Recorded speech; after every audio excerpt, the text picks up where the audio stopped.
పిల్లలు ice cream కోసం బాగా మారం చేస్తుంటారు కదా.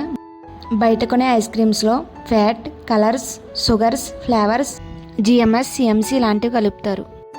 వీటిని అధికంగా తినడం వలన షుగర్ లెవెల్స్ పెరగడం, కొలెస్ట్రాల్ పెరగడం, జీర్ణ సమస్యలు, తరచుగా థ్రోట్ ఇన్ఫెక్షన్, కొందరిలో కోల్డ్ ఫీలింగ్, పిల్లల్లో ఎక్కువ కలర్స్ వలన హైపర్ యాక్టివిటీ వచ్చే అవకాశం ఉంది. పిల్లలకు హెల్తీగా పెట్టాలనుకునేవారు ఇంట్లోనే హెల్తీ ఐస్ క్రీమ్ ట్రై చేయండి. అప్పుడు మీరు హ్యాపీ, మీ పిల్లలు హ్యాపీ.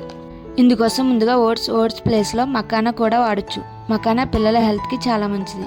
ఓట్స్లో ఫైబర్, ఐరన్ ఎక్కువగా ఉంటాయి. ఎనర్జీ స్థిరంగా ఉండేలా చేస్తాయి. నానబెట్టి పైన పీల్ తీసిన బాదం, కొన్ని జీడిపప్పులు, స్వీట్కి తగినట్టు సీడ్స్ తీసుకుని క్లీన్ చేసుకున్న ఖర్జూరం, 1 గ్లాస్ కాచిన పాలను వేసుకుని 20 నిమిషాలు ఉంచాలి. తర్వాత ఈ మిశ్రమాన్ని మిక్సీ జార్లో వేసుకుని మెత్తని పేస్ట్లా చేసుకోవాలి. ఈ పేస్ట్ని మీ దగ్గర ఐస్ క్రీమ్ మౌల్డ్స్ ఉంటే వాటిలో కానీ, లేదా ఈ విధంగా గ్లాస్లో వేసుకుని సిల్వర్ కవర్తో క్లోజ్ చేసి ఐస్ క్రీమ్ స్టిక్స్ పెట్టుకోవాలి. దీన్ని ఫ్రిడ్జ్లో 6-7 గంటల వరకు ఉంచాలి.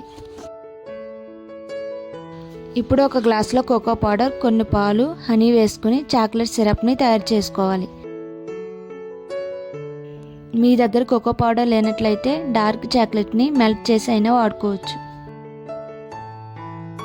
ఈ ఐస్ క్రీమ్ని చాక్లెట్ సిరప్లో డిప్ చేసి పైన కొన్ని డ్రై ఫ్రూట్స్ ముక్కలను వేసుకుని సర్వ్ చేసుకోవడమే. అంతే, ఇంట్లోనే మీ పిల్లలకు హెల్దీ ఐస్ క్రీమ్ రెడీ.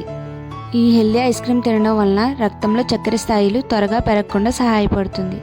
శరీరానికి అవసరమైన ప్రోటీన్, విటమిన్లు, ఖనిజాలు లభిస్తాయి.